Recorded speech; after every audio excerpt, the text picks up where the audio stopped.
ये कौम को किधर से किधर ले गए हैं।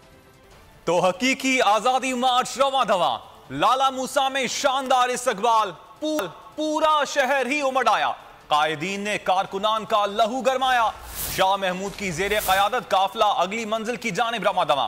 सेक्रेटरी जनरल असद उमर की जेर क़यादत काफिले गढ़ महाराजा से जंग पहुंच गए।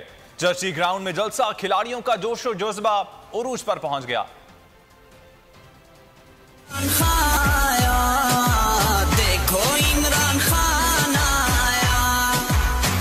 हकीकी आजादी मार्च रवां दवा, काफिले का जगह जगह वालिहाना इस्तकबाल। तहरीक इंसाफ के नायब सदर शाह महमूद कुरैशी की जेर क़यादत हकीकी आजादी मार्च का लाला मूसा में शानदार इस्तकबाल। कायदीन ने खिलाड़ियों का लहू गरमाया। PTI चेयरमैन इमरान खान का कारकुनों से वीडियो लिंक के जरिए खिताब। सेक्रेटरी जनरल असद उमर की जेर क़यादत काफिले गढ़ महाराजा से जंग पहुंचे। रास्ते में अवाम ने भरपूर इस्तकबाल किया।